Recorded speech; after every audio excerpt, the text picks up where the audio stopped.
Siku moja baada ya kuripotiwa kwa tukio la kikatili la kubakwa na kuuawa kwa mtoto wa miaka 13, Naomi Kavamba, mkazi wa Isakalilo, kata ya manispaa ya Iringa, mkuu wa mkoa wa Iringa Harry James amefika nyumbani kwa wazazi wa marehemu kutoa pole na kufuatilia kwa karibu tukio hilo.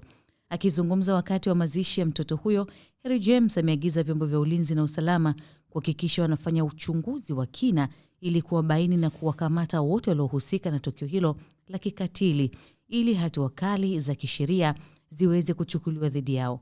Aidha, ameagiza halmashauri ya manispaa ya Iringa kudhibiti mara moja uuzwaji wa pombe za kienyeji majumbani, akieleza kuwa vitendo hivyo mara nyingi huchangia kuongezeka kwa matukio ya uhalifu na kuhatarisha usalama wa watoto pamoja na wananchi kwa ujumla.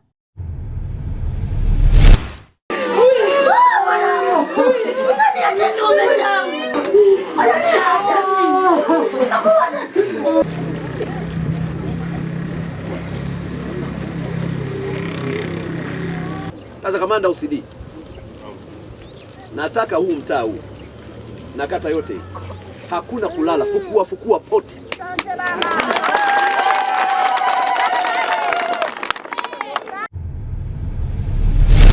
Kwanza lazima tufahamu dunia hii na watu wanyama sana. Dunia hii na watu wanyama sana, na unyama walio nao hauna kiasi. Ni ukatili uliopitiliza. Na kwa sababu tuko kwenye dunia yenye watu wanyama, ni lazima tuongeze umakini wa namna ya kuishi katikati ya wanyama wanao. Ukiangalia mtoto mdogo kama huyu, unamfanyia unyama kama ule ili upate nini? Amekukosea nini? Hajakukopesha biashara yake, haujagombana naye, ni mtoto mdogo ambaye hana shughuli yoyote kusema tulishindana kwenye shughuli yoyote. Tunaelewana vizuri? Sasa ni muhimu tukafahamu kwamba kina mama, kina baba ambao tumebarikiwa watoto, wazazi na walezi, huko kwenye jamii wanyama ni wengi. Sasa hivi unaweza ukaishi na simba akakuacha lakini binadamu akakumaliza. Ukaishi na mbwa akakuacha lakini binadamu akakumaliza. Kwa hiyo lazima tuongeze umakini kwamba jamii tunayoishi nayo humu si watu wote wana roho safi. Tendo hili ni dalili ya kuonesha kwamba unyama unashika kasi. Lakini jambo la pili, inakuja kutukumbusha umuhimu wa kuwaangalia watoto wetu, kuwalinda watoto wetu, kuwajali watoto wetu. Kwa sababu tayari tumeshajua tumezungukwa na watu wenye nia mbaya, wenye nia ovu, watu wasio na upendo, wasio na huruma, watu wasiojali, watu wa binafsi. Ni muhimu sana kina baba, kina mama, wazazi na walezi kujenga utamaduni wa kuwalinda watoto. Na mara zote nimekuwa nikisema kwenye mikutano ya shule, mara zote nimekuwa nikisema kwenye mikutano ya wananchi, mtoto wako mlinde.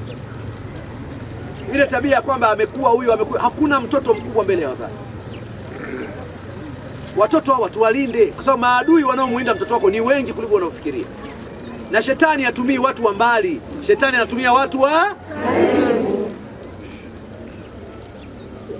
Unaweza ukaona tukio kama hili unajiuliza, mtoto huyu mpaka anakufa alipiga kelele kiasi gani? Hakuna aliyesikia kabisa. Yaani kweli hakuna aliyesikia maumivu ya huyu mtoto mpaka anakata roho kabisa. Hizo taa ambazo zilikuwa zimezoeleka siku zote zinawaka, ghafla mnaona taa zote haziwaki na hakuna anayeuliza hata mmoja. Si mnanielewa ninachokisema? Kwa lazima tuongeze umakini. Unaweza ukadhani taa zinakusaidia siku hiyo zisikusaidie, unaweza ukadhani majirani watanisaidia kumbe siku hiyo wasikusaidie. Kumbe jukumu la kumlinda mtoto wako, kulinda jamii ni la muhimu sana. Sawa ndugu zangu?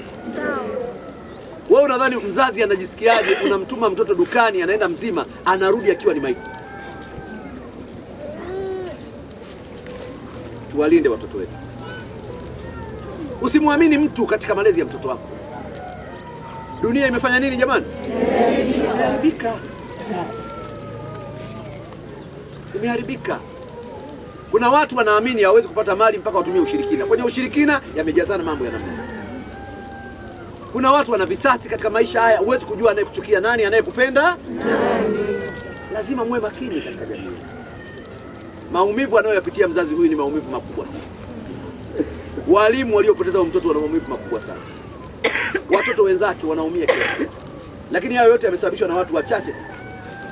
Ndani ya dakika chache wamekatiza maisha ya mtu na wamesababisha maumivu kwenye mji mzima, wamesababisha maumivu kwenye kila nyumba kwenye wilaya. Sasa kamanda OCD, nataka huu mtaa huu na kata yote hii hakuna kulala, fukua pote.